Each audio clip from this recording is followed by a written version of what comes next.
శ్రీమాత్రే నమ. ఈ వీడియోలో మనం మీనరాశి వారికి డిసెంబర్ 22 నుంచి 28 మధ్యకాలంలో జరగబోయే వారఫలాలు పరిశీలిద్దాం. మీనరాశి వారికి దీర్ఘకాలంగా వేధిస్తున్నటువంటి సమస్యల్ని పక్కన పెడితే ప్రస్తుతం ఉన్నటువంటి గ్రహస్థితి మీ యొక్క చిన్న చిన్న సమస్యలకి పరిష్కరించే విధంగా ఈ గ్రహస్థితి మీకు అనుకూలించడం మొదలెట్టింది. ముఖ్యంగా లాభస్థానంలో శుక్రగ్రహ సంచారం, తృతీయ అష్టమాధిపతిగా శుక్రుడు లాభస్థానంలో ఉండడం వల్ల మీ యొక్క సమస్యల పరిష్కారానికి మీ తోడబుట్టిన వారు, ముఖ్యంగా స్త్రీలు, అది అక్క చెల్లెళ్ళు, అత్తవారు బంధువులు మొత్తం మీద సహకరించి మీ యొక్క సమస్యల నుంచి బయటపడే విధంగా మీకు ఒక విధమైన ధైర్యాన్ని, భరోసాని ఇవ్వడం జరుగుతూ ఉంటుంది అన్నమాట. అంటే మీరు ఏదన్నా కార్యక్రమం మొదలుపెట్టినా, చేద్దామనుకున్నా వాళ్ళు సహకరిస్తారనే అండ మీకు లభిస్తుంది. దానితో మీరు రొటీన్గా ఉన్నటువంటి సమస్యలు ఏమీ లేకుండా, అంటే ముఖ్యంగా పిల్లలు ఫీజు కట్టే విషయం కానీ, ఇంటి రెంట్ కట్టే విషయంలో కానీ, ఇన్స్టాల్మెంట్ కట్టే విషయంలో కానీ, ఇటువంటి వాటికి సహకారం లభిస్తూ ఉంటుంది. అంతే తప్ప మీకు చాలా కాలంగా ఉన్నటువంటి పెద్ద సమస్యలు, భారీ రుణాలు, అటువంటి వాటికి తీర్చే విధంగా మాత్రం అవి నెమ్మదిగా తర్వాత వాటిని పరిష్కరించుకోవాలి. కానీ ఇమీడియట్ అవసరాలకి తగిన సహకారం మీకు మీ బంధువర్గం నుంచి లభించే అవకాశం ఉంది. సో అలాగే మీకు వృత్తిరీత్యా మీ టాలెంట్కు తగు విధంగా మీలో ఉన్నటువంటి కళకు కానీ, ఆర్ట్కు కానీ తగిన గుర్తింపు రావడం వల్ల ఒక విధమైనటువంటి అదనపు ఆదాయం లభించే అవకాశం ఉన్నది. ఇక దానికి రవి దశమ స్థానంలో దిగ్బలుడై ఉన్నాడు. అంటే వృత్తిలో చాలా సమర్థవంతంగా ఉంటారు. వృత్తిలో ఉన్నటువంటి చిన్న చిన్న సమస్యల్ని పరిష్కరించుకుంటారు. పై అధికారుల నుంచి ప్రశంసలు అందుకుంటారు. వృత్తిలో మీకు ఏమీ ఇబ్బంది లేదు, మరి ఉద్యోగం పోతుందని భయం ఉండదు. నిరభ్యంతరంగా మీరు ఉద్యోగం చేసుకుంటూ మిగతా సమస్యల మీద మీరు దృష్టి పెట్టచ్చు. ఇక ఇప్పుడు దశమంలో ఉన్నటువంటి రవి ఎలాగా లాభస్థానంలోకి రావడం జరుగుతుంది. అప్పుడు ఇంకా ఆదాయం, అంటే ఈ స్థితి మీకు ఏం చెప్తుందంటే రాను మీ యొక్క ఆదాయం పెరుగుతుంది, వృత్తిలో స్థిరత్వం ఏర్పడుతుంది, మీలో ఒక సామర్థ్యం పెరుగుతుంది. కాబట్టి మరి చిన్న సమస్యలను పరిష్కరించుకోవచ్చు. ఇక బుధుడు భాగ్యస్థాన సంచారం వల్ల మీ యొక్క నాలెడ్జ్ పెరుగుతుంది, విదేశ వ్యవహారాలు కలిసి వస్తాయి, దూర ప్రాంతంలో ఉన్నటువంటి మీ మిత్రులు సహకరిస్తారు. అలాగే ఎవరైతే విద్యార్థులు విదేశాల్లో విద్య అభ్యసిస్తున్నారో వారికి ఏదైనా పార్ట్ టైం ఉద్యోగం రావడం కానీ, వారికి ఏదో స్పాన్సర్ రావడం వల్ల సమస్యల నుంచి బయటపడే విధంగా ఈ గ్రహస్థితి చెప్తుంది. అంటే మొత్తం మీద మీకు 9, 10, 11 స్థానాలు అనుకూలంగా ఉండడం వల్ల అటు అదృష్టం, అటు వృత్తి, అటు ఆదాయం ఈ మూడు రావడం వల్ల నెమ్మదిగా ఇవి ఇంప్రూవ్మెంట్ అవుతాయి. కాబట్టి అంటే 9లోది 10 వస్తుంది, 10కి 11 వస్తుంది, అలా పెరుగుతూ ఉంటాయి అన్నమాట. ఆ పెరగడం వల్ల మీరు నెమ్మదిగా మీ యొక్క గ్రోత్ కనబడుతూ ఉంటుంది. సో ఇక ముఖ్యంగా కుజుడు 5వ స్థానంలో వక్రగమనంలో ఉన్నాడు. సో ఇది ఒక విధంగా చెప్పాలంటే చాలా వరకు మీరు వచ్చిన ధనంతో సంతృప్తి చెందాలి తప్ప ఏదో కొంత ధనం చేతిలో పడింది కదా అని మళ్ళా ఏదో ఈజీ మనీ, ఈ షేర్లు, స్పెక్యులేషను, ఆన్లైన్ గేమ్స్, జోదం అటువంటి వాటితో మళ్ళీ వెళితే మళ్ళా తిరిగి పాత పద్ధతిలో ఉన్నది పోగొట్టుకోవడం జరుగుతూ ఉంటుంది. అంటే ఎందుకంటే ఎంతో ఖచ్చితంగా చెప్పడం జరుగుతుంది. మీకు 12వ స్థానంలో శని భగవానుడు మీకు ఇలాంటి చెడు ఖర్చులకి ప్రోత్సహిస్తూ ఉంటాడు, అనవసర వ్యయాలకి ప్రోత్సహిస్తూ ఉంటాడు.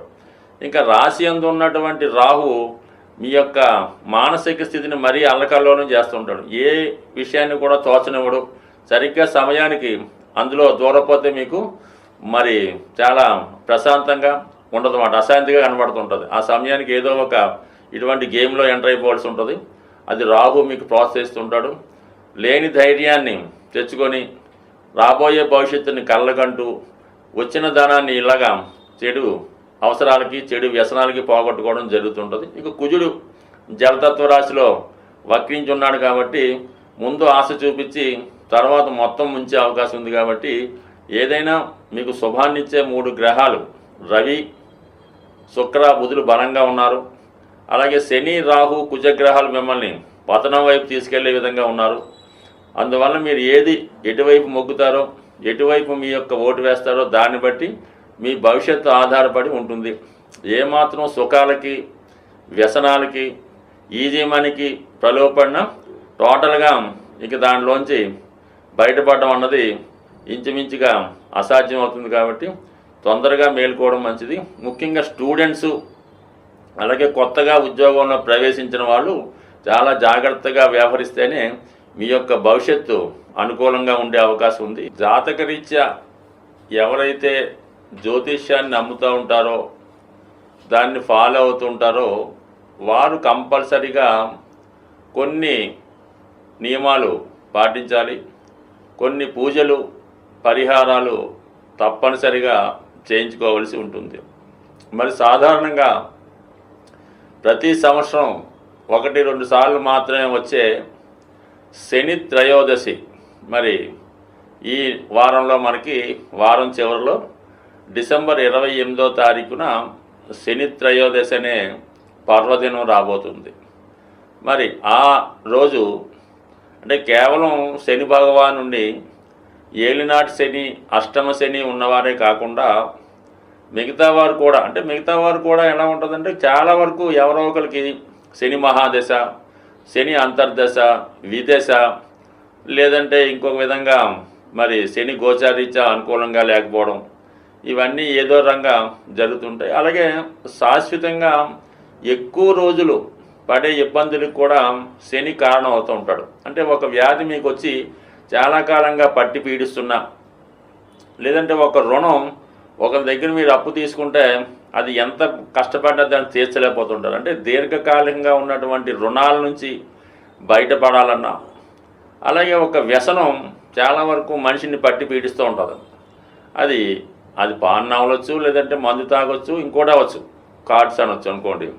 అంటే ఏదైనా మనల్ని వదిలి వెళ్ళడానికి ఇష్టపడదో అటువంటివన్నీ కూడా శని ప్రభావం చేత వచ్చినవే. సో అందువలన ఏంటంటే చాలా వరకు మనుషుల్లో ఉన్నటువంటి ఒక బద్ధకం, అశ్రద్ధ, పోస్ట్పోన్ మెంటాలిటీ, పని చెప్తే ఇసుక్కోడి, ఇవన్నీ కూడా శని యొక్క ప్రభావం చేత ఉన్నవే. మరి ముఖ్యంగా విద్యార్థులు కూడా చదివింది మర్చిపోతున్నారు అన్న కూడా దానికి ఈ శని భగవానుడే కారణం అవుతుంటాడు. కాబట్టి అంటే మనం వాళ్ళు వీళ్ళు అనుకోకుండా ప్రతి ఒక్కరూ కూడా ఈ శని త్రయోదశి నాడు విధి విధానంగా శని భగవాన్ని పూజించుకోవడం వల్ల మీ యొక్క సమస్యల నుంచి బయటపడే అవకాశం ఉంది. అంటే శని భగవాన్ని పూజించామంటే మామూలుగా నవగ్రహాలు ఉన్న దేవాలయానికి వెళ్ళి అక్కడ అమ్ముతున్నటువంటి ఏదో ఆయిలో నువ్వులో కొని ఆ శని భగవాన్ మీద శుభ్రంగా పోసేసి రావడం జరుగుతూ ఉంటుంది. ఆ విధంగా చేయడం వల్ల శనిగ్రహం యొక్క ఆగ్రహానికి పాత్రులయ్యే అవకాశం ఉంది. అంటే ఏదైనా ఒక అభిషేకం చేద్దాం అనుకున్నప్పుడు ముందుగా ఆ విగ్రహాన్ని శుభ్రంగా మంచినీటితో స్నానం చేయించి, దాని తర్వాత తైలంతో అభిషేకం చేసి, దాని తర్వాత మళ్ళా మీరు శుభ్రమైన వాటర్తో పరిశుభ్రంగా కడిగి మంచి వస్త్రాన్ని ఆ విగ్రహానికి ధరింపజేసి నైవేద్యం అది పెట్టి పూజించినప్పుడు మాత్రమే అది అభిషేకంగా మీకు వర్తిస్తుంది. తప్ప ఎవరో ఒకరు పూజ చేస్తుంటారు, ఇంకోటి వచ్చి దాని మీద నువ్వులు వేసేస్తుంటాడు, ఇంకోటి వచ్చి ఆయిల్ పోసేస్తుంటాడు. అంటే ఆ శని భగవానుడు ఆ సమయంలో ఏదో పనిలో బిజీగా ఉంటాడు. గమ్ముని అతని మీద ఇటువంటి పోయడం వల్ల అతనికి ఆగ్రహం కలిగే అవకాశం ఉంది. కాబట్టి నెమ్మదిగా ఎక్కువ మంది ఉన్నాం, ఒకళ్ళ తర్వాత ఒకళ్ళు కంపల్సరిగా ఈ విధానం చేయడం, మళ్ళా కొత్తగా మళ్ళీ వాటర్తో కడిగి మళ్ళీ ప్రారంభించుకోవాలి తప్ప ఒకేసారి అలా చేయడం వల్ల ఫలితం వచ్చే అవకాశం ఉండదు. కాబట్టి జాగ్రత్తగా, కొద్దిగా ఆలస్యమైనా నెమ్మదిగా, అంటే ఎంత నెమ్మదిగా శని భగవాన్ని పూజిస్తే అంత సంతోషించడం జరుగుతుంది. మీరు ఎంత తొందరగా పూర్తి చేస్తే అంత ఆగ్రహానికి గురవడం జరుగుతుంది. చెయ్యకపోయినా పర్లేదు, కానీ ఇలాగ అవమానకరంగా చేయడం వల్ల ఇబ్బందులు వస్తాయి. సరే, ఎప్పుడైతే మనం శని భగవానుడి యొక్క అభిషేకం పూర్తయిందో కంపల్సరిగా మీరు అదే దేవాలయంలో ఉన్నటువంటి శివుణ్ణి, అంటే ప్రధాన దేవుణ్ణి కూడా అర్చించి అతనికి కూడా విధి విధానంగా అభిషేకాదులు నిర్వహించిన తర్వాత మీరు నెమ్మదిగా మీ యొక్క గృహానికి ఇచ్చేసి ఆ రోజంతా కూడా చాలా పవిత్రంగా ఉండవలసి ఉంటుంది. భూశయనం చేయడం, ఎటువంటి ఆయిల్తో చేసిన పదార్థాలు తినకుండా మామూలుగా సాత్వికమైన ఆహారం, అవసరమైతే పళ్ళు పొలాలు అడ్డు తీసుకొని భూమి మీద పడుకొని ఆ రోజు ఎటువంటి మరి అదే రాత్రిపూట కూడా కిందే పడుకొని అన్ని సుఖాలకి దూరంగా ఉండి మళ్ళా ఆ మన్నాడు ఉదయం లెగిసి శుభ్రంగా స్నానం చేసి సూర్య భగవాను ఆదివారం సాధారణంగా అవుతుంది కాబట్టి ఆ రోజు సూర్య భగవాన్ని కూడా చక్కగా సూర్య నమస్కారం చేసుకొని ఆదివారం కూడా మీరు 100% ఈ నియమంగా ఉంటూ ఎటువంటి మాంసం మద్యం ఇలాంటి దూరంగా ఉంటూ చేయడం వల్ల మీరు చేసి చూడండి. మీ జీవితంలో అద్భుతం అన్నది 100% అతి తొందరగా ఫలితాన్ని ఇచ్చేవాడు శని భగవానుడే. అయితే మీరు చేసుకునే దాన్ని బట్టి తన ఫలితం ఇవ్వడం జరుగుతుంటుంది. అందరూ ఆలస్యం అంటుంటారు.